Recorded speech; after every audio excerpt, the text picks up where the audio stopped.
Okay. सो आज हम लोगों ने एक बहुत इम्पोर्टेंट टॉपिक स्टडी करना है और Einstein equivalence principle. So important इसलिए है कि जितना भी जनरल रिलेटिविटी का आइडिया है वो असल में इसे एक प्रिंसिपल के ऊपर बिल्डअप है। ये इतना मतलब कि मेरे एक इंस्ट्रक्टर ये कहा करते थे कि जिनसे मैंने जी जनरल रिलेटिविटी पढ़ी थी, वो ये कहते थे कि अगर आपको इस कोर्स में से कोई एक चीज याद रखनी है और आप चाहते हैं आखिर में कि सारा कुछ भूल जाए लेकिन सिर्फ एक चीज आपको याद रहे, तो ये प्रिंसिपल ऐसा है जो आपको किसी सूरत नहीं भूलना चाहिए। कम से कम ये आपको अम, हमेशा याद रहना चाहिए कि ये प्रिंसिपल क्या कहता है। ये इतना इंपॉर्टेंट प्रिंसिपल है।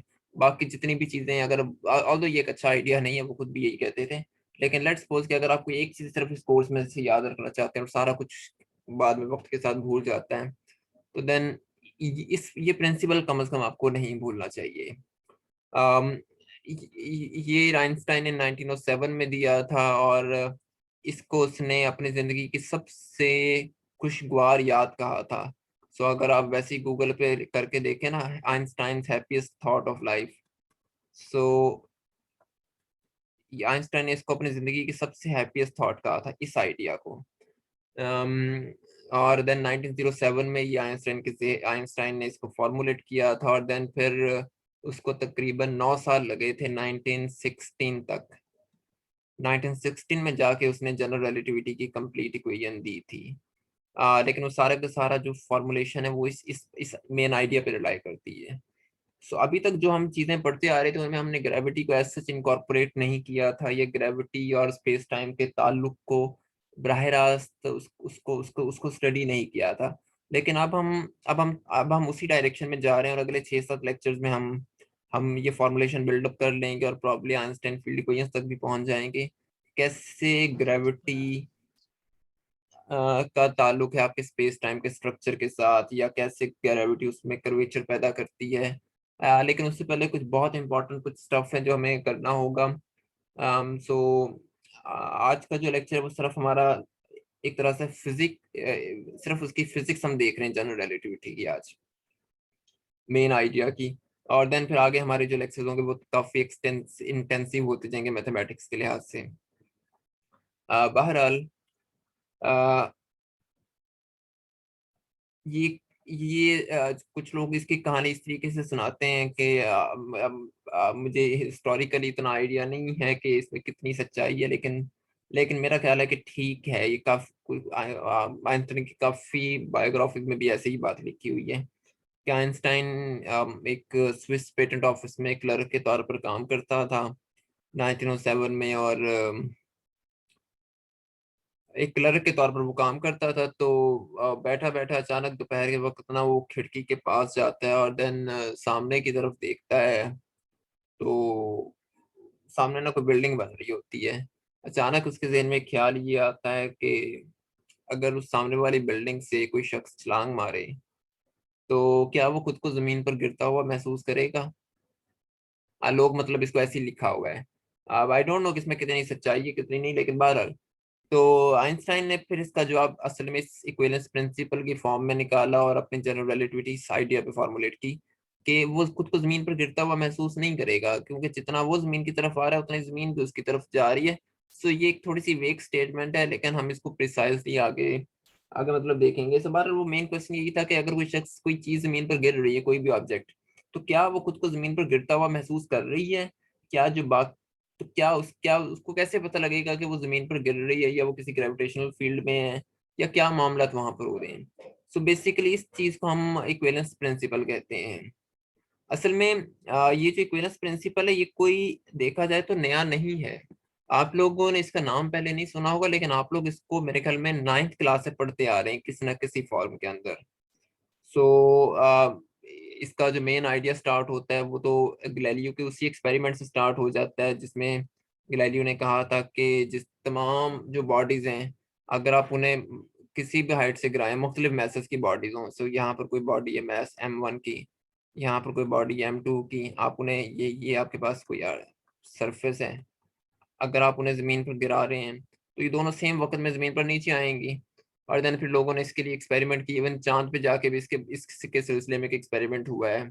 आप वो एक्सपेरिमेंट यूट्यूब पे लाइव भी देख सकते हैं, मैं आपको लेक्चर के बाद उसको दिखाता भी हूँ कि लोगों ने कुछ एक्सपेरिमेंट्स किए थे। आई थिंक किसी एस्ट्रोनॉट ने चांद पे जाके, कि एक उसके पास फीदर था और एक हैमर था। लोगों ने जमीन पर भी इनको गिराया वैक्यूम के अंदर। डेफिनेटली वैक्यूम इंपॉर्टेंट है क्योंकि एयर फ्रिक्शन की वजह से टाइम में फर्क तो पड़ता है।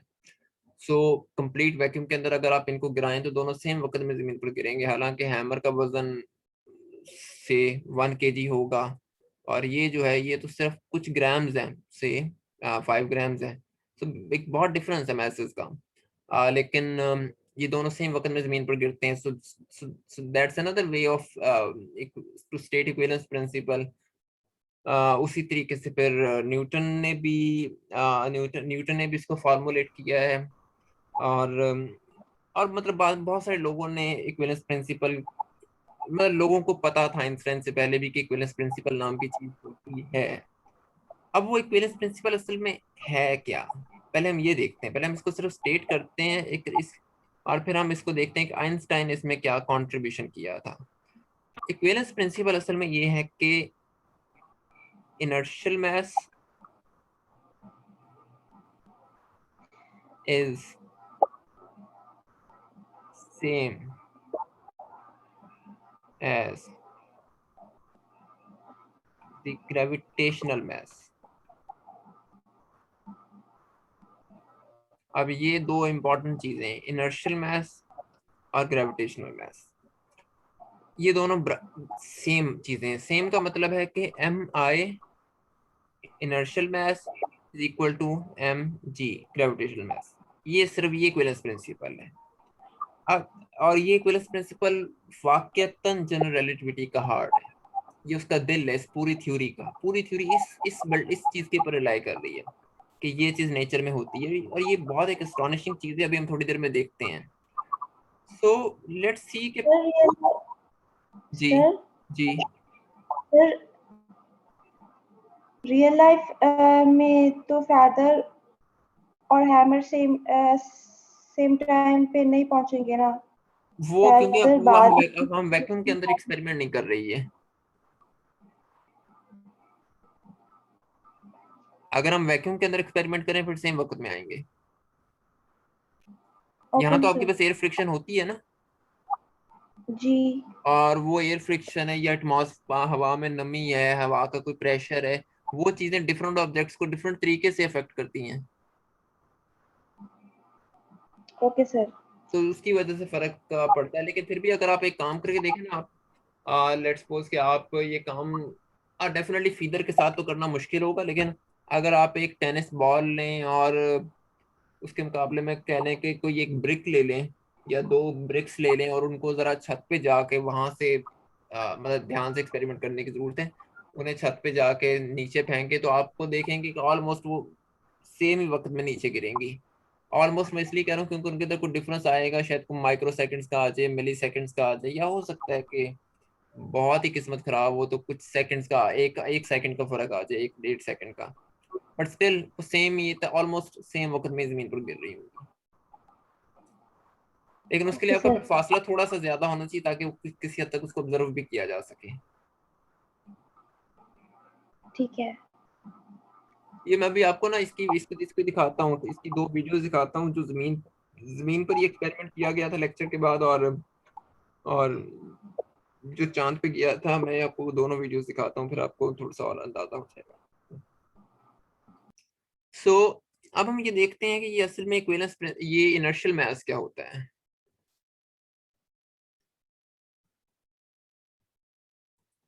अब इनर्शियल मास कुछ जहन में आ रहा है इनर्शियल मास से? इसका ताल्लुक यकीनन इनर्शिया से होना चाहिए। इनर्शिया क्या चीज है किसी चीज की? इनर्शिया बेसिकली एक तरह से एक मेजर है उस रेजिस्टेंस का जो कोई भी बॉडी अप्लाई करती है, कोई भी बॉडी रेजिस्ट करती है किसी एक्सेलरेशन के खिलाफ। मिसाल के तौर पर यहाँ पर आपके पास दो ब्लॉक्स हैं, एक स्मॉल ब्लॉक्स M1 है और एक बड़ा बॉक्स कैपिटल M है। दोनों के ऊपर आप सेम फोर्स लगा रहे हैं F। दोनों बॉडीज मुख्तलिफ तरीके से रेजिस्ट कर रही हैं।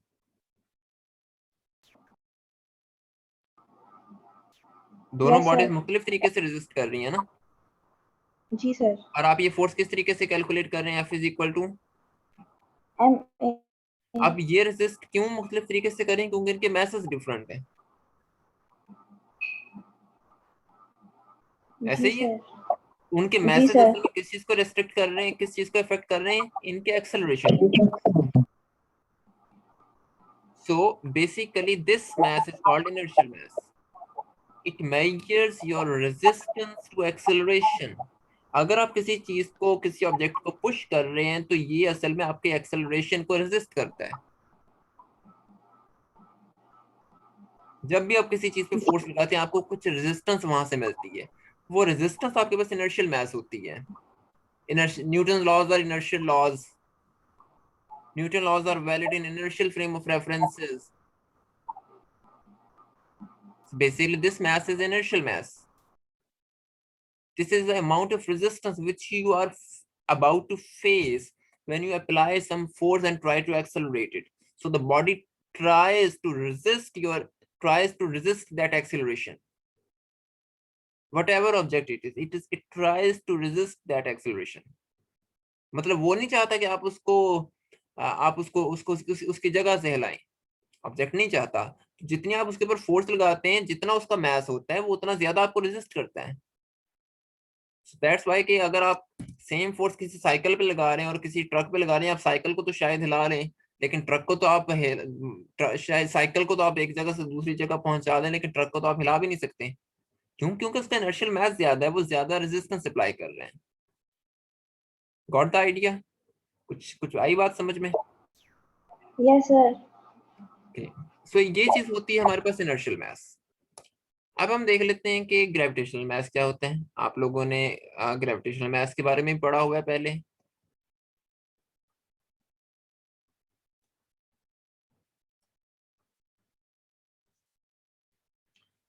ये वो मैस है जब दो ऑब्जेक्ट्स एक दूसरे को अट्रैक्ट करते हैं तो ये उस वक्त अपीयर होता है। मिसाल के तौर पर यही दो ऑब्जेक्ट्स हैं, चले हम ऐसा करें, ये दोनों एक दूसरे को अट्रैक्ट कर रहे हैं, दोबारा बना लेते हैं। अब ये एक दूसरे को अट्रैक्ट कर रहे हैं तो इनके यहाँ पर बेसिकली कोई फोर्स पैदा होगी। उस फोर्स को आप ग्रेविटेशनल फोर्स कह रहे हैं। क्लियर?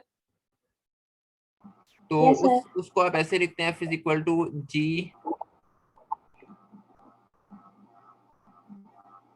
तो ये अब यहाँ पर ये जो मैस है, आपके पास ग्रेविटेशनल मैस है स्मॉल ऑब्जेक्ट का, ये वो मैस है जो दो ऑब्जेक्ट्स की ट्रैक्शन में अपीयर होता है। यानी कि ये ऑब्जेक्ट, ये सन है, ये इस अर्थ को अपनी तरफ खींच रहा है, जिसकी वजह से अब ये सो बेसिकली ये कितनी कितनी फोर्स ऑफ ग्रेविटी फील करेगी, जितना इसका मैस होगा।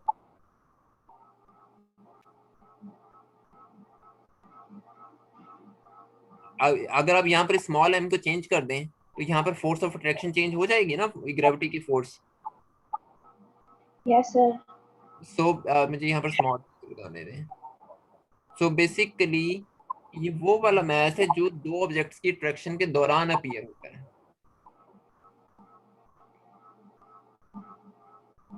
क्लियर?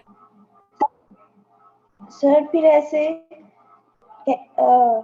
कैपिटल मास भी तो ग्रेविटेशनल मास होगा।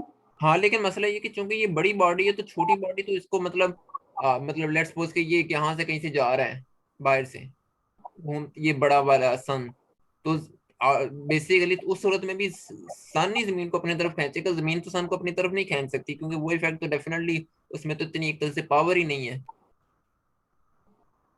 जी सर। मतलब आप कहना चाहें तो फिर आप ये यहाँ पर कह लें कि ये भी लेट्स सपोज कि अगर आप इसको अपना रेफरेंस बनाना चाह रहे हैं तो फिर आप ये कह लें, इसमें मतलब कोई मजाइका नहीं है ये चीज कहने में भी, कि आप कह सकते हैं कि ये जो मैथ है आपके पास आ रहा है। लेकिन फिर आपको यहाँ पर भी ये देखें, फिर आपने एक्सेलरेशन भी सेम बॉडी में पैदा करना है असल में, तो फिर आप यहाँ पर भी ये कर लें,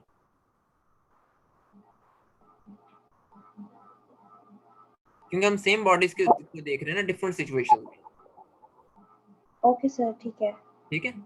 यहाँ पर हम जी असल में आप देखें, दो एक जगह पर हम सेम बॉडी को स्टडी कर रहे हैं किसी ग्रेविटेशनल फील्ड के अंदर, और एक में हम उसको एक्सेलरेट करवा रहे हैं।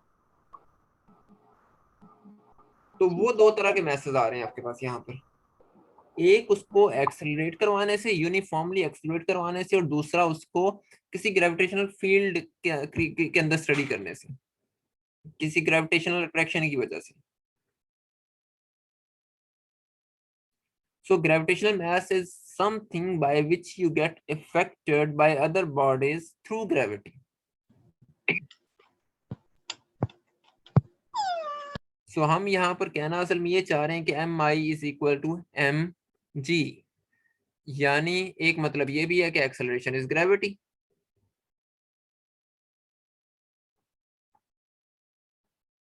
ये एक रफ स्टेटमेंट है, मैं भी इसको आगे जाके थोड़ा सा प्रिसाइजली लिखूंगा, लेकिन आप समझने, आप इसको हम कह सकते हैं कि मतलब हमारे कहने का मकसद ये है कि एक्सेलरेशन इज ग्रेविटी, या inertial mass is equal to gravitational mass. ये चीज क्या पैदा कर रही है, ये इनर्शियल मास एक्सेलरेशन पैदा कर रहा है। ये चीज क्या पैदा कर रही है, ये चीज ग्रेविटी पैदा कर रही है, यानी कि इनर्शियल मास एक्सेलरेशन और ग्रेविटेशनल मास ग्रेविटी।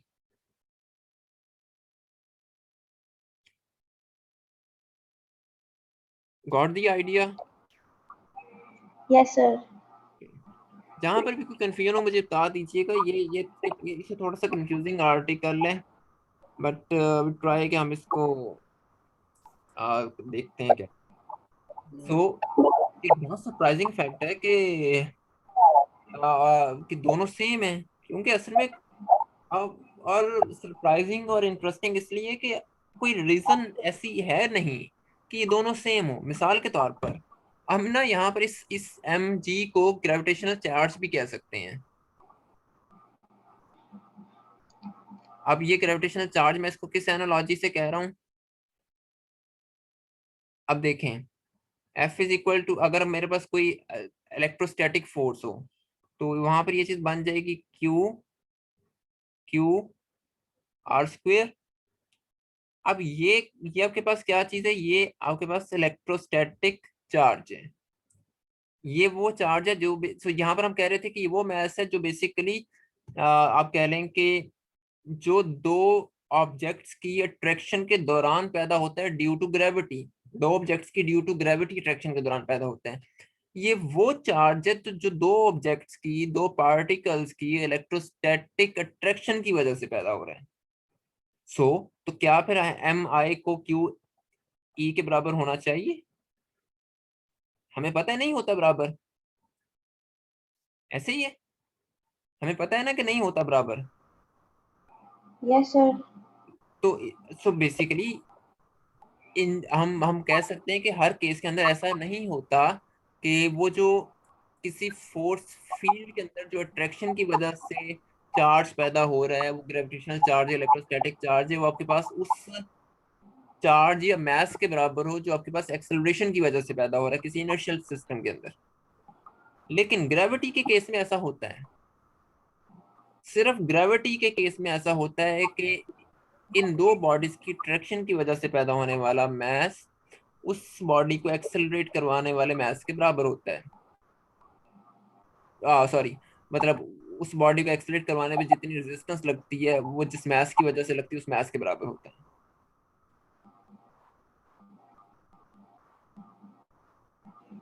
ये बात समझ में आई? Yes sir. सो ये असल में एक पहला ये सो यहाँ पर हमारे पास Q क्या चीज है, Q इलेक्ट्रिक चार्ज है जो इलेक्ट्रिक फोर्स को इंट्रोड्यूस करवा रहा है, और एम आई आपके पास वो मास है जो एक्सेलरेशन को रेजिस्ट कर रहा है। हमने कहा कि दोनों बराबर नहीं हो रहे, वो हमें नजर भी आ रहा है कि नहीं होते। सो लेट्स सपोज अगर मैं इलेक्ट्रॉन की ही बात कर रहा हूँ तो इसकी वैल्यू 9/10⁻³ होती है, और इसकी वैल्यू जो होती है वो 1 यूनिट्स को अगर हम भूल भी जाएं -19 होती है। दैट डजंट मेक एनी बराबर होंगे, नहीं होते बराबर। सो अगर ऐसा है तो फिर हमें ये कहने की भी क्या जरूरत है कि ग्रेविटेशनल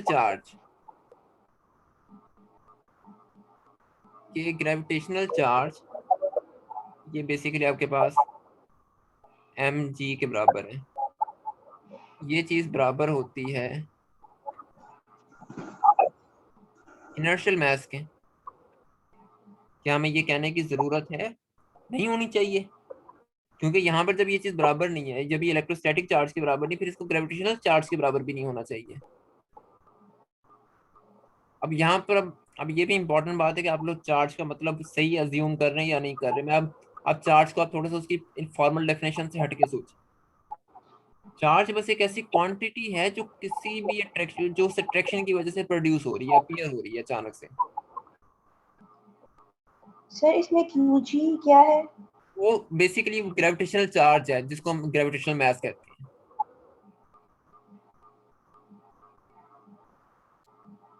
ग्रेविटेशनल चार्ज और ग्रेविटेशनल मास मास सेम एक ही चीजें बात हैं।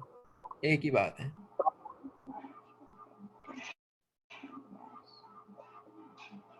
अब वो एक बात किस तरीके से, वो मैं उसको किस सेंस में कह रहा हूँ कि वो एक ही मतलब है कि देखिए, ये एक ऐसा ये क्यू एक ऐसी क्वांटिटी है जो इंट्रोड्यूस करवा रही इलेक्ट्रिक फोर्स को।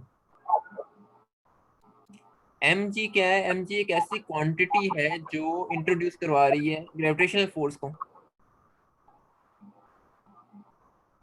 जी तो बेसिकली तो दोनों सेम होनी चाहिए फिर, वो नेचर के लिहाज से, नेचर के लिहाज से सर फिर QG का फॉर्मूला क्या होगा? कुछ भी नहीं। वो क्यू जी को उसको अब एम जी कह लेना। असल में ये जो है, ये क्यू जी जो है, ये एम जी है। हम इसको ग्रेविटेशनल चार्ज यूजुअल सेंस में नहीं कहते, हम इसको ग्रेविटेशनल मास कहते हैं। एक ही बात है।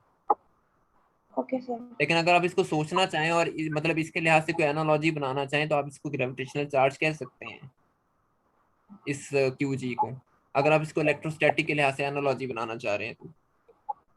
क्योंकि ये एक ऐसी क्वांटिटी है जो बेसिकली उस अट्रैक्शन की वजह से अपीयर हुई है। लेकिन चूंकि इस क्वांटिटी की नेचर ग्रेविटेशनल फोर्स वाली क्वांटिटी की नेचर से डिफरेंट होती है, इसलिए हम इसको चार्ज कह देते हैं, उसको मास कह देते हैं। लेकिन चूंकि दोनों क्वांटिटीज किसी ना किसी फोर्स ऑफ अट्रैक्शन की वजह से पैदा हो रही हैं, तो इसलिए मैं उस सेंस में कह रहा हूँ कि आप इसको ग्रेविटेशनल चार्ज कह लें। Okay sir. सो अब असल पॉइंट ये है कि जब ये चीज यहाँ पर बराबर नहीं है इलेक्ट्रोस्टैटिक फोर्स के केस में, फिर यहाँ पर भी बराबर नहीं होनी चाहिए। ठीक है, ठीक है। सर ऊपर तो MI is not equal to QE है। हाँ, नहीं ना बराबर है, और जी, तो और फिर यहाँ यहाँ पर पे भी नहीं MI होना चाहिए था। जी सर। लेकिन सरप्राइजिंगली न्यूटन, आइंस्टाइन, गैलीलियो सारे कह रहे हैं कि यहाँ पर होता है।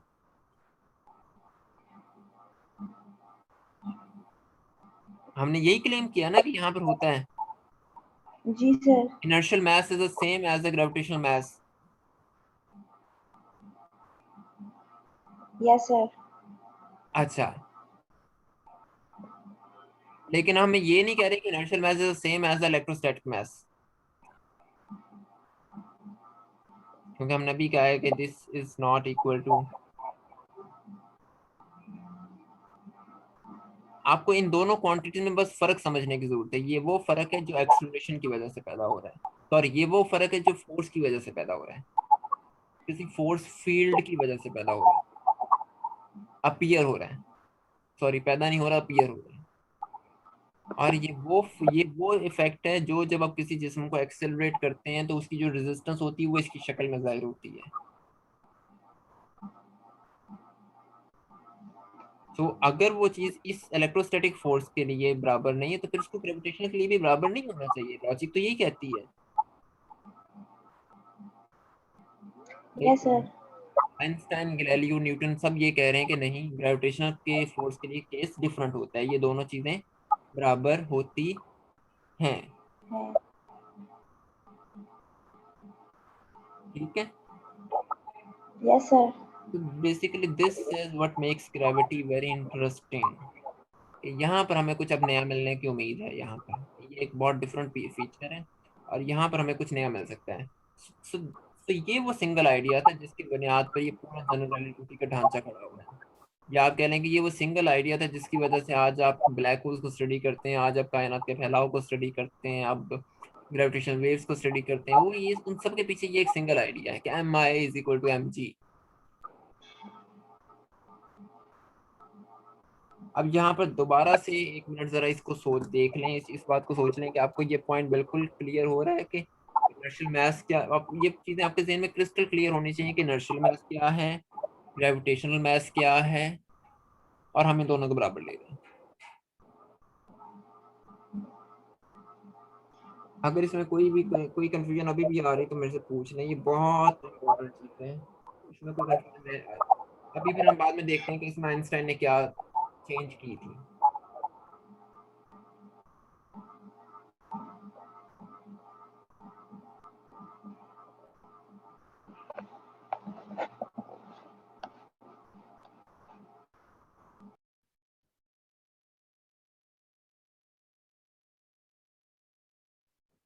जी, नो क्वेश्चंस।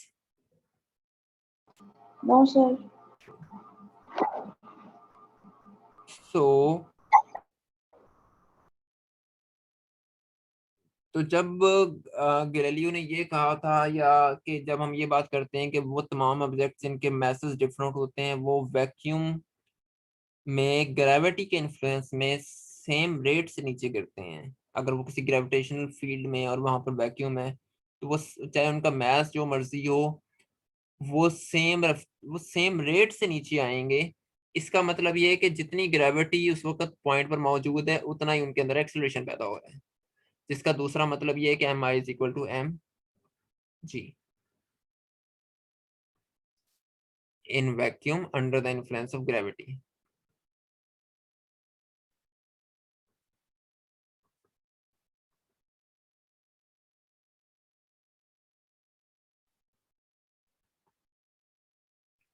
सो बेसिकली उसके पीछे यही आइडिया था, और ये जो न्यूटन और गैलीलियो वाला जो आइडिया था इसको in turn weak equivalence principle कहा जाता है। इक्विवेलेंस प्रिंसिपल की और भी कुछ हालतें हैं, वीक इक्विवेलेंस प्रिंसिपल, इसी तरह स्ट्रॉन्ग इक्विवेलेंस प्रिंसिपल है, और वो लेकिन वो हम बाद में देखेंगे वो चीजें क्या होती हैं। सो अब देन आइंस्टाइन ने इस आइडिया को थोड़ा सा किया मॉडिफाई, और हम इस चीज को नाम देते हैं आइंस्टाइन इक्विवेलेंस प्रिंसिपल का। अब हम देखते हैं कि आइंस्टाइन इसमें क्या इजाफा किया। आइंस्टाइन ने कहा कि अब ये बड़ा ना, ये बड़ा ही एक बड़ी अहम चीज है, इसकी मैं एक रफ स्टेटमेंट देने लगा हूँ। आइंस्टाइन ने कहा कि MI = mg, जो न्यूटन और गैलीलियो बात कर रहे थे, लेकिन उसने कहा कि बिकॉज एक्सेलरेशन इज ग्रेविटी,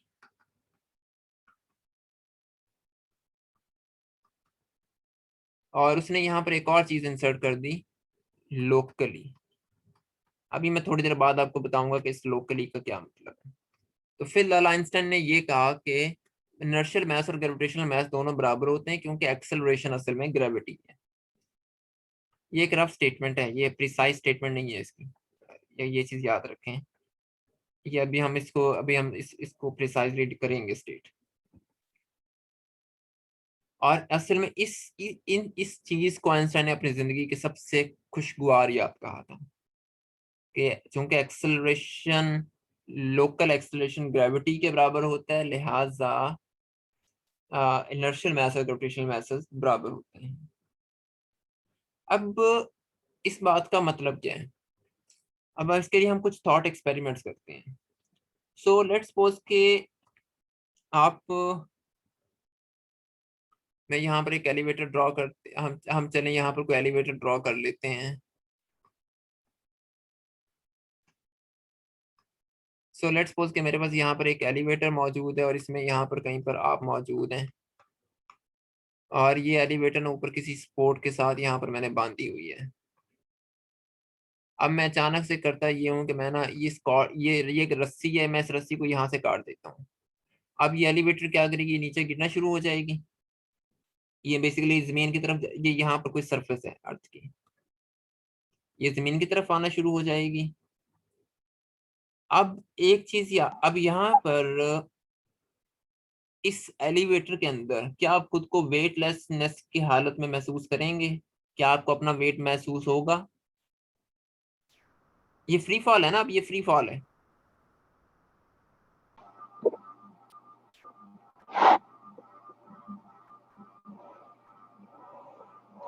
जी।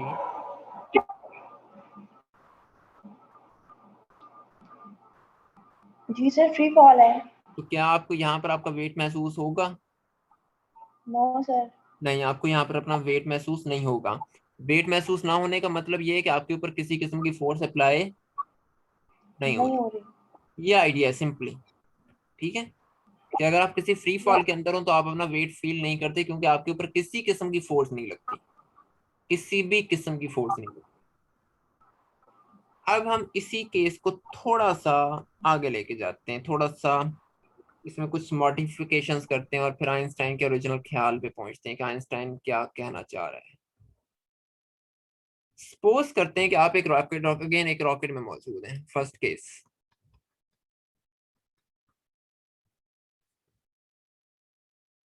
सो आप यहाँ पर एक रॉकेट में मौजूद हैं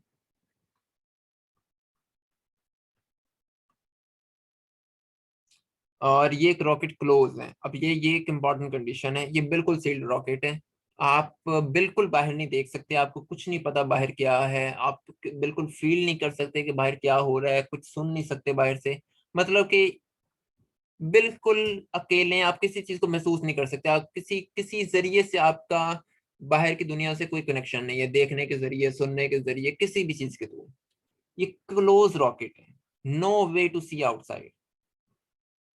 और अब आप कोई आउटर स्पेस में भेज देते हैं, एक ऐसी आउटर स्पेस में जिसमें दूर दूर तक कोई सितारा नहीं है, कुछ भी नहीं है, क्योंकि आप तो देख भी नहीं सकते बाहर, तो इसलिए आपको तो महसूस ही कुछ नहीं होगा। और हमने आपको बहुत दूर एक स्पेस में भेज दिया है जहां पर ग्रेविटी का कोई सोर्स आसपास नहीं है।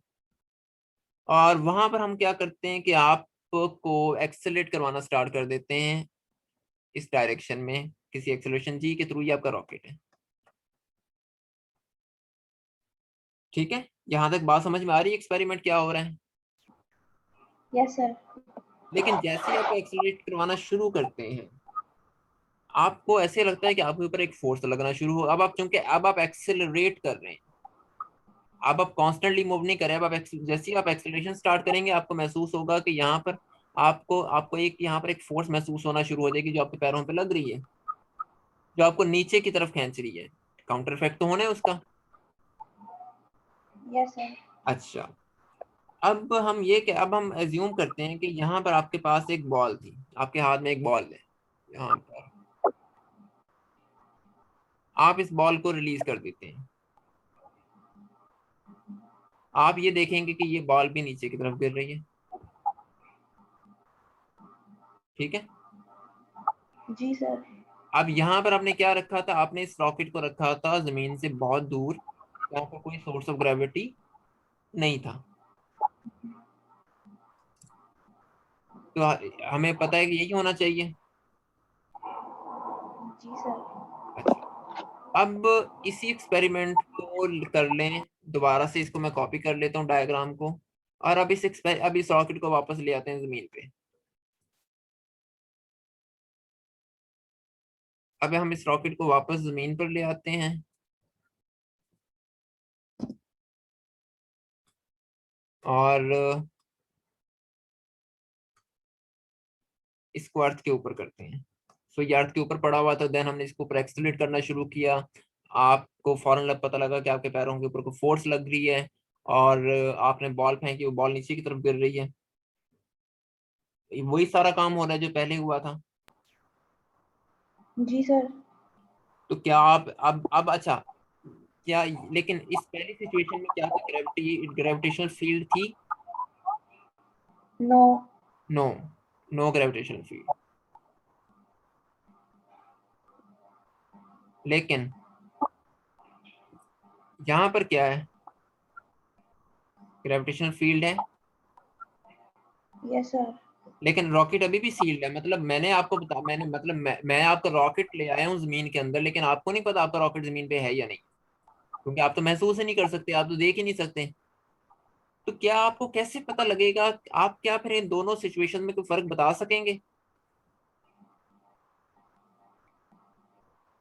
क्या आप इन दोनों सिचुएशन में कोई फर्क कर सकेंगे?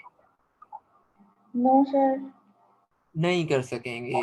तो इसका मतलब है कि these two situations are indistinguishable. आप इनके अंदर कोई फर्क नहीं कर सकते। कोई तरीका नहीं डिफरेंशिएट करने का, ये बताने का कि आप एक्सेलरेट कर रहे हैं किसी कांस्टेंट एक्सेलरेशन, किसी कांस्टेंट रेट जी के साथ, या आप जमीन पर मौजूद हैं जहां आपका एक्सेलरेशन ड्यू टू ग्रेविटी है। So basically, there is no way to differentiate whether you are accelerating at a constant rate g in this experiment, or you are on Earth where your acceleration is due to gravity. कोई तरीका नहीं है differentiate करने का।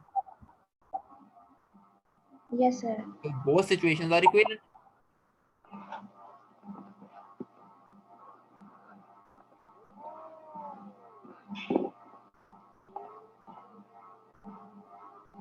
ठीक है, तो यहाँ पर जो मैथ था वो एम आई था, यहाँ पर जो मैथ था वो एम जी था। Again M I is equal to M ji.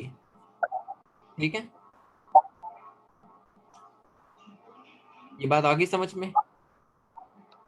Sir M आई तो तब होता है ना कि जब कोई फोर्स अप्लाई हो रही हो, तो बट आपने यहाँ ऊपर पर तो कोई फोर्स फोर्स। लगाई ना इसको एक्सीलरेट करवाने के लिए।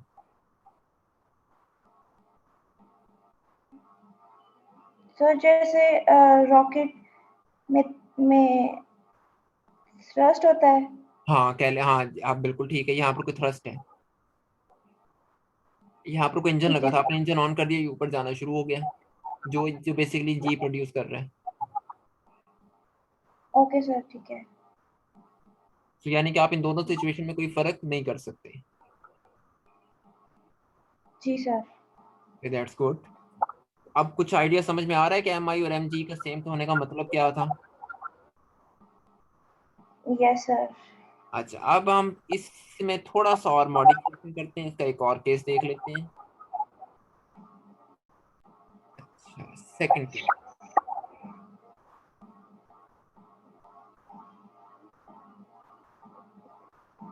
अभी जैसे मैंने थोड़ी देर पहले ये कहा था कि अगर मैं आपको किसी आउटर स्पेस में भेज दूं और आप कॉन्स्टेंटली एक्सेलरेट कर रहे हो, वहां पर आप किसी ऑब्जेक्ट को छोड़ें, और चूंकि आप कॉन्स्टेंटली एक्सेलरेट कर रहे हैं, तो आपका सिस्टम कौन सा, इनर्शियल सिस्टम है या नॉन इनर्शियल है?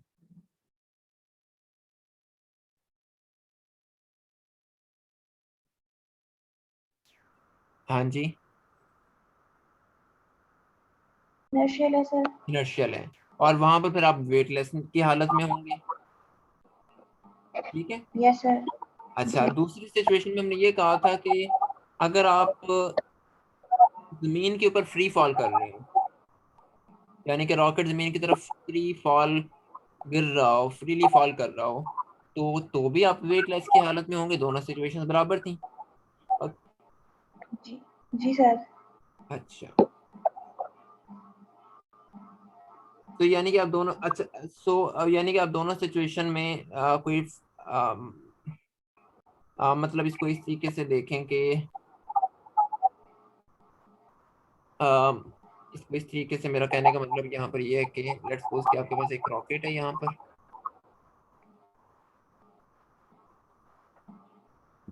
इस रॉकेट के अंदर बॉल है।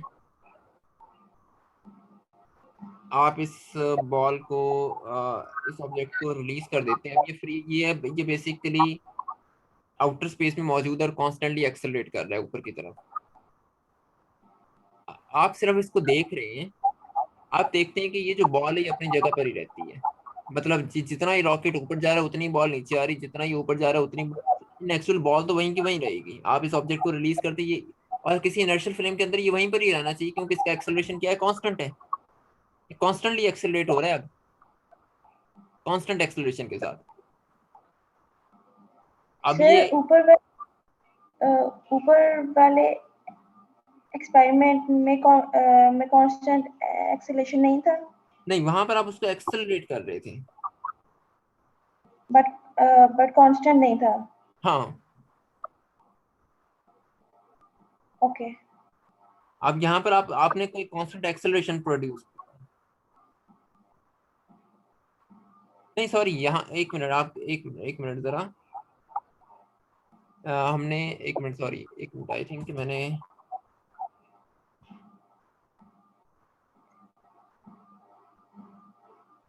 मैं यहाँ पर इस एक्सपेरिमेंट की बात कर रहा था ना। यहाँ पर आपके पास ये एक रॉकेट था और क्लोज रॉकेट था, देन फिर आपने इसको स्पेस में ले गए थे और देन आपने इसको आपने रॉकेट को एक्सीलरेट करवाना शुरू किया था अपवर्ड डायरेक्शन में किसी एक्सीलरेशन जी के साथ। तो आपने ये देखा था कि आपके ऊपर कोई फोर्स लग रही है और देन आपके पास एक बॉल है, आप उसको हाथ से रिलीज कर देते हैं तो आप देखते हैं कि बॉल नीचे गिरना शुरू हो जाती है। ये बिल्कुल वही सिचुएशन थी जब आप किसी उसी रॉकेट को जमीन में रखते हैं लेकिन उसको एक्सेलरेट नहीं करवाते, लेकिन चूंकि वो जमीन की ग्रेविटेशनल फील्ड के अंदर मौजूद है तो इस वजह से आपको ऐसे लगा, तो आपको महसूस होता है कि उस रॉकेट के ऊपर कोई फोर्स लग रही है और वो आपके ऊपर भी फोर्स लग रही है, और अगर आप बॉल को नीचे गिराते हैं तो वो नीचे गिरना शुरू हो जाती है। एक ये सिचुएशन थी हमारे पास। यहाँ पर आप एक्सेलरेट कर रहे थे विद द कांस्टेंट रेट जी के साथ इस एक्सपेरिमेंट के अंदर। ओके। मतलब देखें, यहाँ पर आप मौजूद है ना, आप इसको देख रहे हैं कि वो आपको लग रहा है कि वो नीचे गिर रहा है जमीन की तरफ। आपके हाथ ये बिल्कुल ऐसे ही कि अगर आप किसी लिफ्ट में ऊपर की तरफ जा रहे हो, अगर आपने कभी एक्सपीरियंस किया और आप अपने हाथ आप उस लिफ्ट में, अगर आप उस लिफ्ट में मौजूद हैं, आप उस लिफ्ट में अगर अपने हाथ से कोई बॉल नीचे की तरफ गिराएं तो वो आप फौरन आपको महसूस होगा कि वो बॉल नीचे की तरफ गिर रही। डेफिनेटली गिरती है, चीजें ऊपर से नीचे की तरफ गिर रही होंगी किसी ग्रेविटेशनल इफेक्ट की वजह से, या ग्रेविटी उनको अपनी तरफ अट्रैक्ट कर रही है। सारा, जी आपको सर। आवाज मेरी अब ठीक आ रही है? यस सर, अब आ रही है। ओके।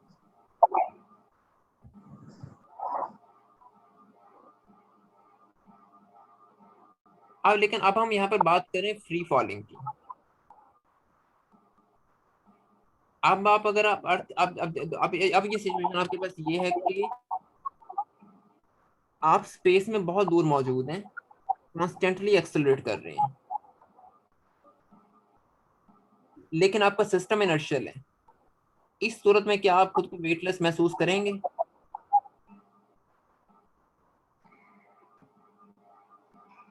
सर, इनर्शियल का मतलब है कि एक्सेलेरेट नहीं हो रहा। आपके ऊपर इनर्शियल का मतलब है कि हाँ, इंक्रीजिंग या डिक्रीजिंग, ये आप उसको कहने कि वो यूनिफॉर्म एक्सेलरेशन है उस वक्त में। आप बेसिकली उसको कॉन्स्टेंटली एक्सेलरेट करवा रहे हैं, कांस्टेंट एक्सेलरेशन है, जी सर, ठीक है। इंक्रीजिंग या डिक्रीजिंग नहीं है, कांस्टेंट एक्सेलरेशन है।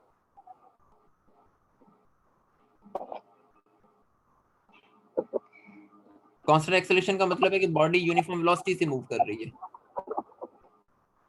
सर, यूनिफॉर्म वेलोसिटी से मूव करे तो एक्सेलरेशन 0 होता है। वो कांस्टेंट होगा ना, कोई भी कांस्टेंट चीज हो सकती है।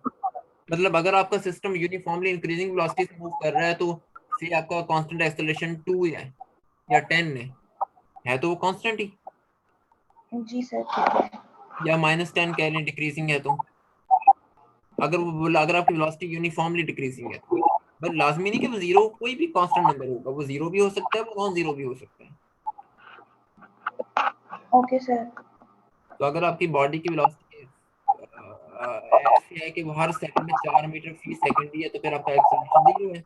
लेकिन अगर वो ऐसे है कि पहले सेकंड 4 है, दूसरे पे 8 है, तीसरे पे 12 है, तो देन डेफिनेटली उसका जो एक्सेलरेशन होगा वो आई थिंक 2 मीटर पर सेकंड स्क्वायर आएगा। अब वो जो 2 है वो है तो वो कांस्टेंट ही, जी सर। तो वो इनर्शियल सिस्टम हो गया आपका। Yes sir. अच्छा, आउटर स्पेस में मौजूद हैं, कॉन्स्टेंटली एक्सेलरेट कर रहे हैं, कोई इनर्शियल सिस्टम है, आप वहां पर वेटलेस होंगे। Yes sir. अच्छा, अगर आप जमीन के ऊपर फ्री फॉल कर रहे हैं, फ्री फॉल करने का मतलब एक रॉकेट है, आपने उसको जमीन पर लाके छोड़ दिया, वो जमीन की अब यहाँ पर आपने उसको जमीन की, ये ऐसे है कि वो आपने ना उसको जमीन की ग्रेविटेशनल फील्ड में लाके छोड़ दिया, वो फ्री फॉल कर रहे हैं, यहाँ पर भी वेटलेस होंगे। Yes sir. अच्छा, अगर आप इस सिचुएशन में जब आप वेटलेस हैं, आप किसी बॉल को गिराते हैं, तो क्या आपको लगेगा कि वो बॉल नीचे की तरफ जा रही है? नो सर, वो भी वेटलेस होगी। हाँ। अच्छा, लेकिन अगर आप बाहर देख सकते हो,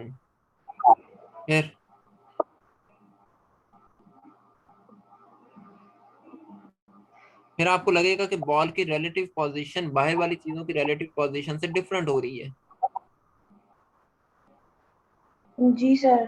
तो देन केस डिफरेंट होगा। सो लेकिन जब तक आपका रॉकेट क्लोज है, आप दोनों केसेस में डिफरेंशिएट नहीं कर सकते कि आया आप फ्री फॉल कर रहे हैं या आप किसी एक्सेलरेशन से मूव कर रहे हैं। मतलब क्या आप किसी कांस्टेंट एक्सेलरेशन से मूव कर रहे हैं या किसी ग्रेविटेशनल फील्ड के अंदर फ्री फॉल कर रहे हैं। ठीक है sir. Got it? Yes sir. अच्छा, अब दो केसेस आपने अभी तक देखे हैं।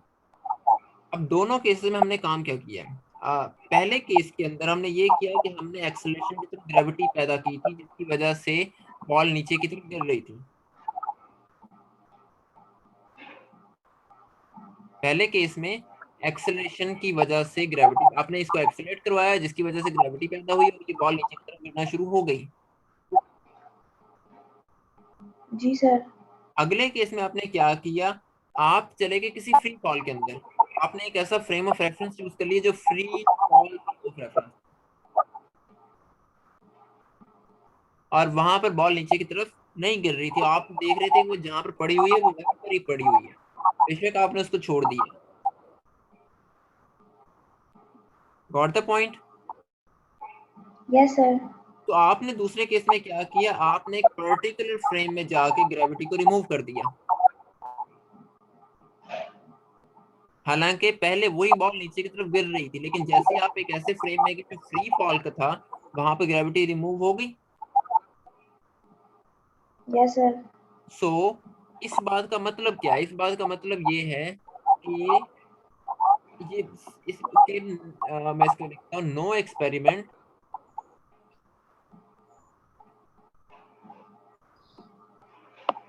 कैन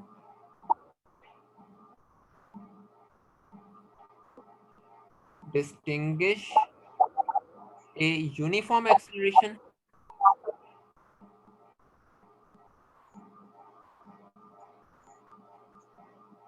from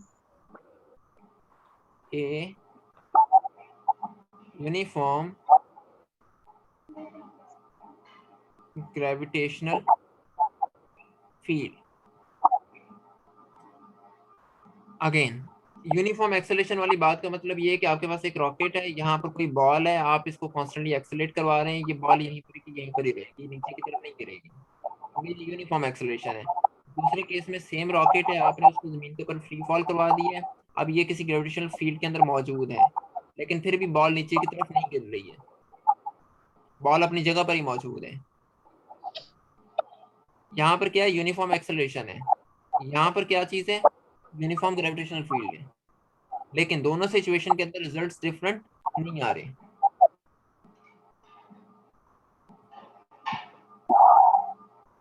ये जो हमारा सेकंड एक्सपेरिमेंट था,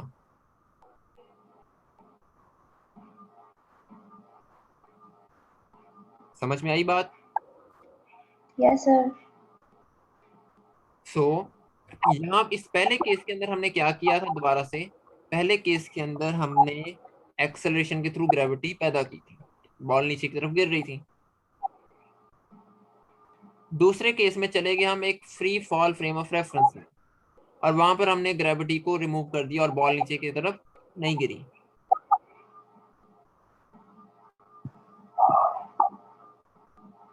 दोनों एक्सपेरिमेंट्स क्या हमें यही नहीं बता रहे कि आप दोनों एक्सपेरिमेंट्स में आप ये नहीं बता सकते कि आपने यूनिफॉर्मली सिस्टम को एक्सलेट करवाया है या आप किसी यूनिफॉर्म ग्रेविटेशनल फील्ड में मौजूद है, अनलेस आप बाहर ना देख रहे हो। बाहर देख के आप अंदाजा लगा लें माहौल को देख के, आप दोनों एक्सपेरिमेंट्स में फर्क नहीं कर सकते। Okay sir. इसमें देख लें, कोई कंफ्यूजन है तो पूछ लें दोबारा।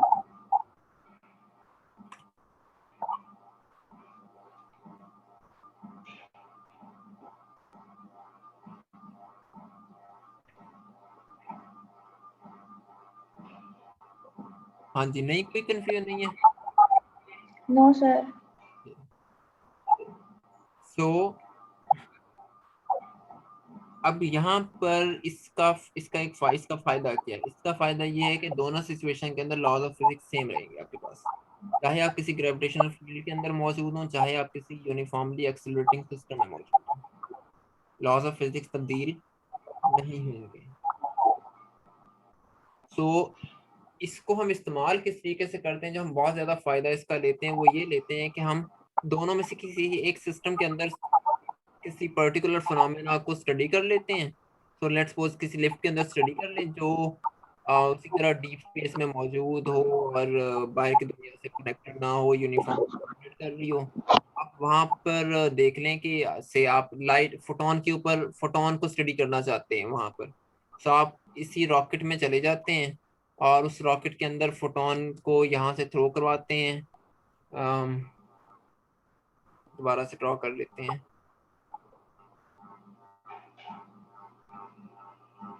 इसका फिर कि आपके पास ये एक लिफ्ट है, आपके पास यहाँ पर कोई फोटोन मौजूद है, आप इस फोटोन को यहाँ से इस डायरेक्शन में भेजते हैं। फोटोन को तो सीधी डायरेक्शन में जाना चाहिए, लेकिन चूंकि ये एक्सेलेरेट कर रहा है तो आपको पता लगता है कि अच्छा अब यहाँ पर फोटोन का जो पाथ है वो थोड़ा सा बेंड हो रहा है, किसी किसी लेट्स सपोज किस तरीके से बेंड हो रहा है। तो फिर आप कहते हैं कि अच्छा चूंकि यूनिफॉर्मली एक्सेलरेटिंग सिस्टम में ऐसा हो रहा है तो वीक प्रिंसिपल के रूल से ग्रेविटी के अंदर भी ऐसा ही होना चाहिए, जैसे कि ग्रेविटी लाइट को या फोटोन के पाथ को बेंड करवाती होगी, फोटोन की ट्रेजेक्टरी को इफेक्ट करती होगी। तो मतलब कहने का ये है कि लॉज ऑफ फिजिक्स दोनों सिस्टम्स के अंदर सेम रहेंगे, कोई फर्क नहीं पड़ेगा क्योंकि दोनों सिस्टम सेम है। तो जिसमें आपको ज्यादा आसान लगता है आप सिस्टम को उसमें सॉल्व कर लेते हैं, और तो कैलकुलेशन दोनों की डिफरेंट होंगी दोनों सिस्टम की, लेकिन दोनों की फिजिक्स सेम रहेगी। ओके। Yes sir. लेकिन ये सब कुछ उसी वक्त है जब आपके पास जब आपके पास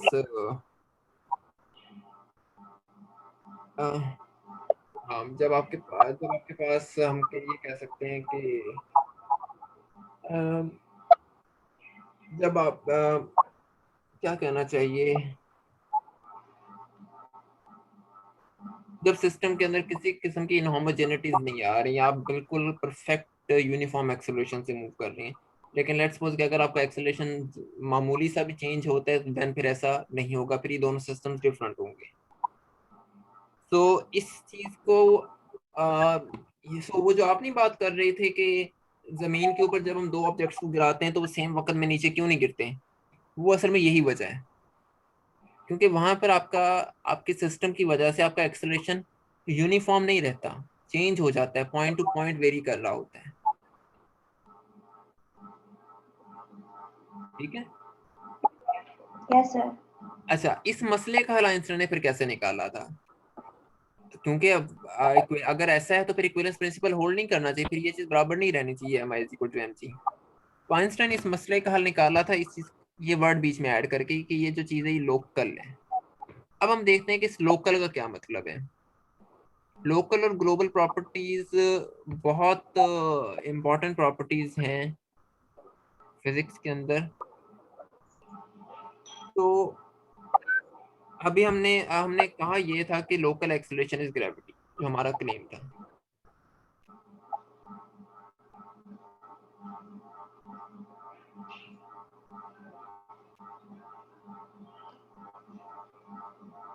और जब आप ये बात कर रहे हैं कि आप ग्रेविटी को रिमूव कर सकते हैं किसी फ्री फॉल फ्रेम में जाके,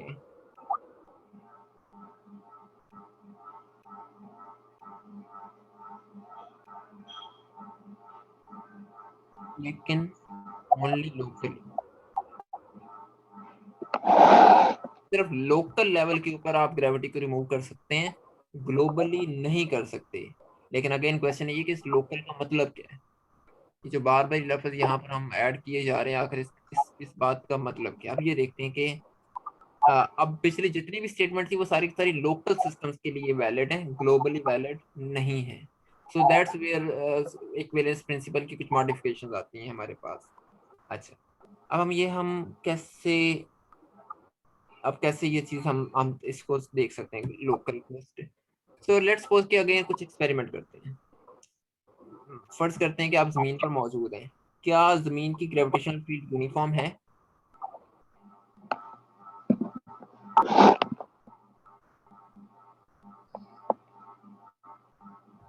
नो सर। नहीं। क्यों?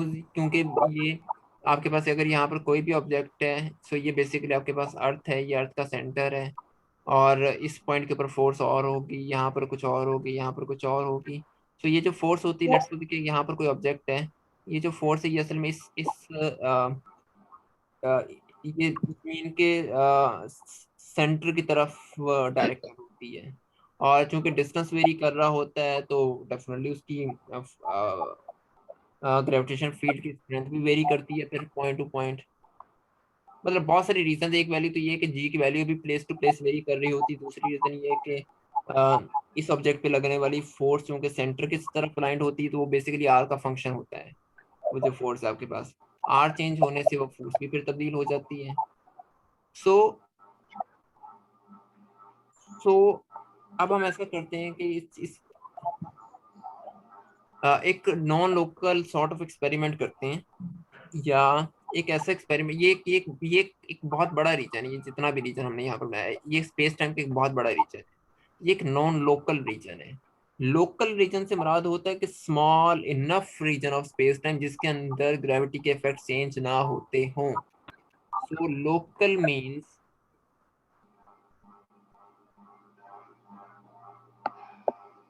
Small enough region of space and time. अगर स्पेस और टाइम का इतना बड़ा आप रीजन ले लेंगे, मिसाल के तौर पर यहाँ पर ये जो दो पॉइंट्स मैं ले रहा हूँ, यहाँ पर ये और ये, यहाँ पर हो सकता है कि ग्रेविटी तब्दील ना होती हो, ये पॉइंट्स इतने करीब है एक दूसरे के, लेकिन इन दोनों पॉइंट्स में तो डेफिनेटली ग्रेविटी का फर्क पड़ेगा क्योंकि ये किलोमीटर्स अपार्ट है और ये कुछ मिलीमीटर्स अपार्ट है। तो यस यहाँ सर। पर ग्रेविटी का फर्क बहुत ज्यादा नोटिसेबल होगा as compare to these two points. So ये जो रीजन बन जाएगा ये वाला, ये जिसको मैं ब्राउन से सर्कल कर रहा हूँ, ये रीजन आपके पास बन जाएगा नॉन लोकल रीजन। लेकिन चूंकि यहाँ पर ग्रेविटी के इफेक्ट्स हम कहते हैं कि नहीं चेंज हो रहे, तो लिहाजा ये एक लोकल रीजन है, ये जो ग्रीन रीजन है।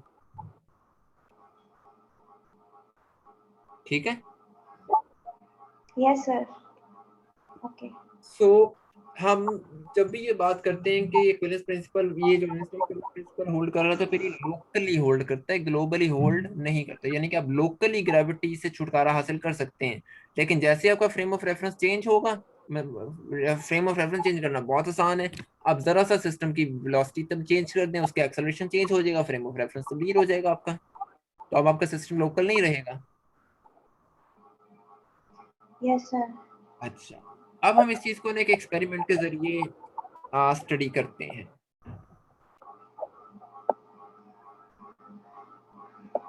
तो फर्ज करते हैं कि आपके पास एक बहुत बड़ी एलिवेटर है।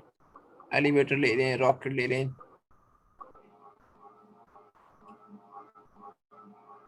तो ये हमने एक बहुत बड़ा ना एक एलिवेटर ले लिया।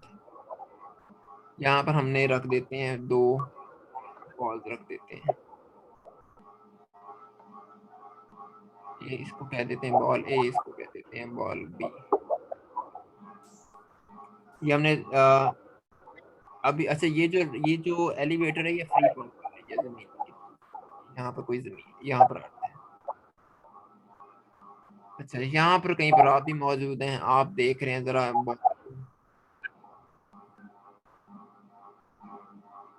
अब ये जो दोनों बॉल्स हैं, इन- अभी हमने बात की थी कि जो फोर्स लग रही होती है, फोर्स बेसिकली जमीन के सेंटर की तरफ लाइंड होती है। ऐसे ही है किसी भी यस ग्रेविटेशनल सर। फील्ड के। जो भी सोर्स ग्रेविटी प्रोड्यूस कर रहा होगा ये फील्ड उसके सेंटर की तरफ अलाइन होती है। ये सेंट्रल फोर्सेस हैं। आपने क्लासिकल मैकेनिक्स में सेंट्रल बॉडी प्रॉब्लम्स को स्टडी किया होगा या सेंट्रल फोर्सेस को स्टडी किया होगा। वो फोर्सेस जो along the line of action act कर रही होती हैं, जी जैसे सर। आपके पास ग्रेविटेशन फील्ड है, इलेक्ट्रोस्टैटिक फोर्स है। अब ये दो चार्ज आपने यहाँ पर रखे हुए हैं Q1 और Q2, ये इस लाइन के जरिए एक दूसरे के ऊपर फोर्स लगा रहे हैं। ऐसा तो नहीं है कि ये इस तरीके से एक दूसरे के ऊपर फोर्स लगा रहे हैं। जी वो सर। लाइन जो इनके सेंटर्स को कनेक्ट करी, that's why these are called central forces, जैसे केपलर लॉज हैं। अच्छा, अब यहाँ पर भी जो फोर्स ऑफ ग्रेविटी लग रही होगी वो असल में जमीन के सेंटर की तरफ होनी चाहिए, यानी कि ये दोनों बॉल जमीन के सेंटर की तरफ अट्रैक्ट हो रही होंगी। सो लेट्स से कि जमीन का सेंटर यहाँ पर कहीं पर मौजूद है। सो इनके ऊपर जो फोर्स लग रही होगी वो इस तरीके से आ रही होगी, इसी तरीके से ये आ रही होगी, ऐसे ही है। Yes sir. अर्थ की ग्रेविटेशनल फील्ड यूनिफॉर्म होती है या नहीं? यूनिफॉर्म नहीं होती। नहीं होती। और हमें इनकी ट्रेजेक्टरी कुछ इस तरीके से नजर आ रही है। अब हम अज्यूम कर रहे हैं कि आप इस एलिवेटर में मौजूद है, मैं आपको नाम दे दूंगा। आप ये देखेंगे कि जैसे जैसे वक्त गुजर रहा है, ये चूंकि दोनों बॉल जमीन के सेंटर की तरफ अट्रैक्ट हो रही हैं, तो आहिस्ता आहिस्ता ये बॉल एक दूसरे के करीब आ रही हैं। गिरना इनको कैसे चाहिए था? गिरना इनको चाहिए था इस तरीके से, स्ट्रेट डायरेक्शन में, जैसे हमने शुरू में स्टडी किया था। एक बॉल ली थी आपने,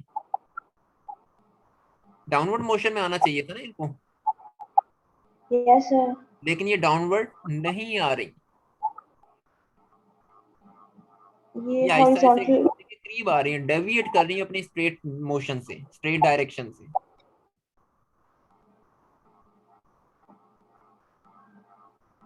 ठीक है। Yes sir. अच्छा, जी। तो अब लेकिन अगर मैं ये बॉल्स एक दूसरे के बहुत करीब रख दूं, सो लेट्स सपोज कि यही वाला सिस्टम है, मैंने यहाँ पर एक और, ये अर्थ है आपके पास, यहाँ पर एक और रॉकेट है, यहाँ पर ये बॉल्स एक दूसरे के बहुत करीब रखी हुई हैं, और अब आप यहाँ पर खड़े होकर इनको ऑब्जर्व कर रहे हैं दोनों बॉल्स को। क्या अभी भी आपको, और आप इनको 10 सेकंड के लिए ऑब्जर्व करते हैं, क्या आपको महसूस होगा कि ये बॉल्स एक दूसरे के करीब आ रही हैं? No sir. नहीं। फिर यहाँ पर क्यों महसूस हो रहा है? सर वो बहुत दूर थी पहले। बहुत दूर थी और वो एक बड़ा रीजन है वो, यानी कि वो अब रीजन लोकल नहीं रहा, वो एक वो ये नॉन लोकल रीजन है। ऑब्जर्व किया जा सकता है। हाँ, यहाँ पर ऑब्जर्व किया जा सकता है, मतलब नोटिसेबल इफेक्ट्स। मतलब आपको डेफिनेटली यहाँ पर भी अगर आपने ये देखना है कि करीब आ रही है या नहीं आ रही, तो आपको एक कंसिडरेबल अमाउंट तक इसको देखना पड़ेगा बॉल्स को। मतलब आप 1-2 सेकंड देख के तो नहीं बता सकेंगे। जी सर। लेकिन लेकिन अगर आप इसको 1 घंटा भी देख रहे हैं इन दोनों बॉल्स को, और यहाँ पर देख रहे हैं, तो बहरहाल इस नॉन लोकल रीजन के अंदर इफेक्ट्स होंगे, वो कंसिडरेबल होंगे, मतलब आप महसूस कर सकेंगे उनको, rather than this local region के। तो यानी कि इसका मतलब है यस। कि यहाँ पर फिर एक्सेलरेशन और ग्रेविटी दोनों बराबर नहीं है, क्योंकि ये नॉन लोकल रीजन है। यानी कि यहाँ पर इनर्शियल मास और ग्रेविटेशनल मास बराबर नहीं है, क्योंकि नॉन लोकल रीजन है। Okay sir. लेकिन यहाँ पर बराबर होंगे, क्यों? क्योंकि क्योंकि ये लोकल रीजन है, यहाँ पर इफेक्ट्स कंसिडरेबल नहीं है। So that's why Einstein has to add a word locally here, कि आप ग्रेविटी के इफेक्ट्स को सिर्फ लोकली रिमूव कर सकते हैं, ग्लोबली नहीं कर सकते। हाँ, लेट्स सपोज कि अगर आप एक ऐसी एलिवेटर ले रहे हैं जो कायनात के जो कायनात के एक सिरे से, वैसे कायनात कोई एज नहीं है, लेकिन कह लें कि कायनात की लेफ्ट एक्सट्रीम डायरेक्शन से फार राइट एक्सट्रीम डायरेक्शन तक फैली हुई है। अब वो तो बिलियंस ऑफ लाइट ईयर्स का डिफरेंस होगा, उसके मुकाबले में अगर आप इनके दरमियान कुछ चंद मीटर्स का फासला भी आ रहा है या चंद किलोमीटर का फासला भी आ रहा है, तो उस पूरे सिस्टम के लिहाज से फासला कुछ भी नहीं है, तो उस सिस्टम के लिहाज से फिर ये वाला रीजन नॉन लोकल, ये वाला रीजन लोकल हो जाएगा, क्योंकि अब कायनात जो आपने, आपकी जो एलिवेटर है वो बहुत बड़ी है। जी सर। सो बेसिकली ये जो लोकल और नॉन लोकल है, ये रिलेटिव क्वांटिटीज है, मतलब आपको देखना पड़ता है कि आपके माहौल के लिहाज से, आपके सिस्टम के लिहाज से ये चीजें आप इनको किस तरीके से डिफाइन कर रहे हैं, या कितनी, और जिस टाइम तक आपने इनको ऑब्जर्व करना है वो टाइम आप किस तरीके से ले रहे हैं। ठीक है। Yes sir.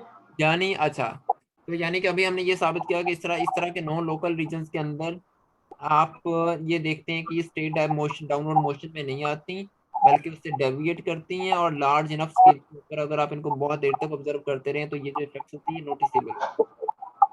इस तरह के इफेक्ट्स को कहा जाता है टाइडल इफेक्ट्स।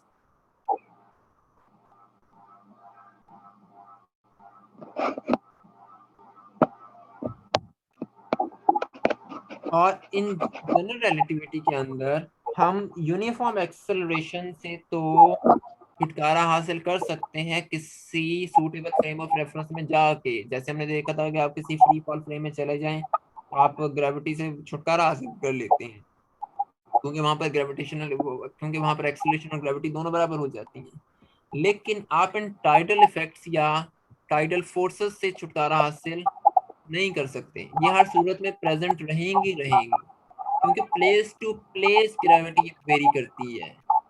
ये बेसिकली सेंट्रल ये किसी भी सोर्स ऑफ ग्रेविटी के सेंटर की तरफ अट्रैक्ट होती है। तो जैसे ही वो जरा सा भी डिस्टेंस चेंज होता है, इसकी वैल्यू चेंज हो जाती है। तो ये इनहोमोजेनिटीज हैं। ये वो टाइडल फोर्सेस हैं, या कह लें कि ये वो टाइडल इफेक्ट्स हैं जिनके थ्रू ग्रेविटी खुद का इजहार करती है, ग्रेविटी जिनके थ्रू खुद को मैनिफेस्ट करती है, खुद को बताती है कि मैं मौजूद हूँ। आप इसको ये समझें, ठीक है। ओके जी बात समझ में सर। आई है। यस तो सर। हम जो ग्रेविटी को फील करते हैं ना, मिसाल के तौर पर आप हर जगह ग्रेविटी को फील कर रहे थे, वो उसकी रीजन असल में टाइडल इफेक्ट्स है। चाहे जितना मर्जी आप स्मॉल रीजन ले लें, लेकिन वो उसमें कुछ ना कुछ टाइडल इफेक्ट्स लाजमी आ रहे होंगे। अगर वो अगर वो क्योंकि वो किसी ना किसी स्केल के ऊपर तो वो रीजन नॉन लोकल ही होता है।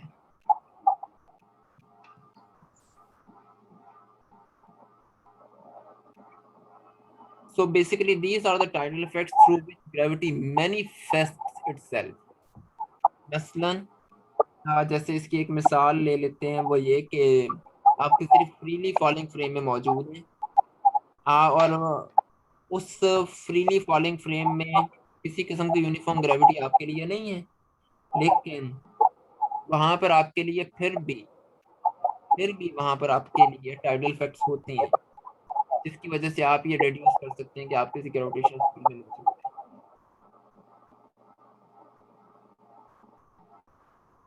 Okay sir. तो बेसिकली ग्रेविटी इन टाइडल इफेक्ट्स की वजह से होती है, इन टाइडल इफेक्ट्स की वजह से हम ग्रेविटी को फील करते हैं।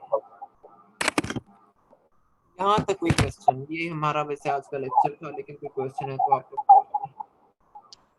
आई होप कि किसी हद तक आइडिया क्लियर हो गया होगा कि ग्रेविटी का चक्कर क्या है, कैसे होती है। Yes sir. बट इसमें अभी इसमें ये थोड़ा सा बहरहाल ट्रिकी, ये थोड़ा सा कंफ्यूजिंग आइडिया है। इस पे आपको मैं कुछ रेटिंग्स भी आपको सजेस्ट करूंगा, आप उसको देखें। बट जैसे मैं आपको ना कुछ रीडिंग फॉरवर्ड करूंगा, ये जो फिलहाल कुछ चीज़ें मैं आपको करवाऊंगा ना इस वीक और नेक्स्ट वीक, ये कैरल की बुक से होंगी। इसमें चैप्टर नंबर 2 कैरल का है, और ये इसमें ये बेसिकली कैरल के नोट्स भी अवेलेबल हैं, आप दोनों में से जो देखना चाहें वो देख सकते हैं। नोट्स में उसने थोड़ा सा ज़रा ज़्यादा एक्सप्लेन किया हुआ है, थोड़ा सा ज़रा आसान जुबान में, बुकिश लैंग्वेज नहीं है, लेकिन तकरीबन दोनों में एक ही जैसी वर्डिंग है और एक ही जैसी बातें की।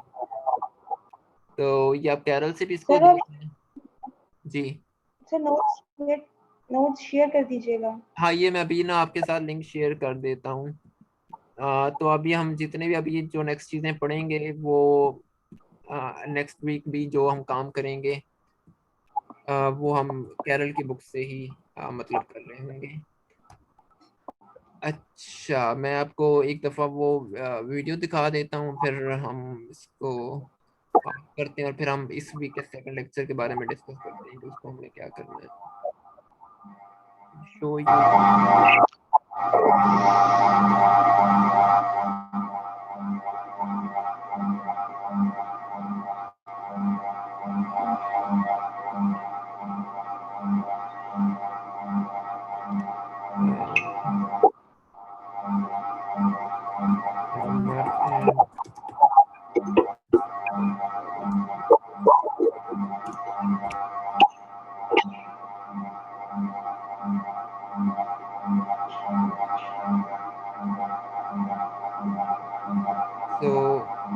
किसी का माइक ऑन है मेरे ख्याल में। अच्छा, ये आपको स्क्रीन नजर आ रही है ना? Yes sir. और आपको साउंड भी आ रहा है? साउंड आ रहा है? Yes sir. ठीक है। जी सर। अच्छा, ये एक एक्सपेरिमेंट है, ये नीचे इसकी कमेंट्री भी चल रही है, वो आप देख लो। Well, in my left hand I have a feather. In my right hand a hammer. And I guess one of the reasons we got here today was because of a gentleman named Galileo a long time ago who made a rather significant discovery about falling objects in gravity fields. And we thought that where would be a better place to confirm his findings than on the moon. And so we thought we'd try it here for you. The feather happens to be appropriately a falcon feather for our falcon. And I'll drop the two of them here, and hopefully they'll hit the ground at the same time. How about that?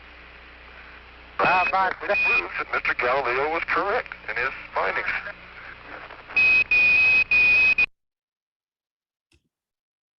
सो इसी तरीके से ये experiment लोगों ने जमीन पे vacuum में भी किए हुए हैं। ये भी आपको बहुत ये जैसे ब्रायन कॉक्स की एक बड़ी फेमस एक वीडियो है, ये पूरी वीडियो आप यहाँ से देख लीजिएगा बीबीसी की इस चैनल से। ये मैं सिर्फ आपको वैक्यूम के अंदर इसका एक छोटा सा क्लिप दिखा देता हूँ। ये एक बहुत बड़ा एक वैक्यूम चैम्बर इन लोगों ने Galileo's किया था। experiment was simple. He took a heavy object and a light one and dropped them at the same time और उसके अंदर इसको to see गिराया which था fell बॉल और fastest. फीदर को।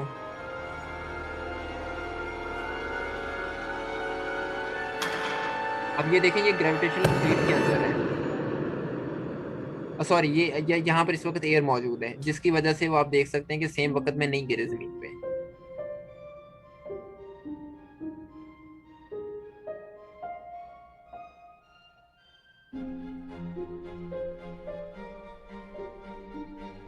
लेकिन अगर एयर यहाँ पर ना हो तो फिर ये अब ये वैक्यूम में गिर रहे हैं। अब यहाँ पर एयर नहीं है और आप देख सकते हैं कि बिल्कुल सेम वक्त में नीचे गिर रहे हैं। सो यही असल में एक तरह से आपकी आपकी एक आपकी जो हम गैलीलियो और न्यूटन के इक्विवेलेंस प्रिंसिपल की बात कर रहे थे, वो यही असल में आइडिया है।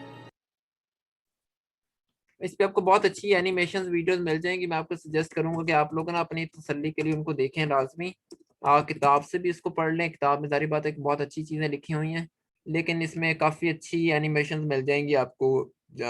चीज़ें जैसे ये स्पीन हॉर्सनफेल्डर की वीडियो काफ़ी रीजनेबली गुड होती हैं। और इस तरह आपको काफ़ी चीज़ें मिल जाएंगी, इसको देख लें। और मतलब इस आइडिया को बस ना बिल्कुल अच्छे तरीके से ध्यान में बिठा लें, तो देन फिर हम इसको देखते हैं कि क्वेश्चंस हुए तो नेक्स्ट क्लास में डिस्कस कर लेंगे।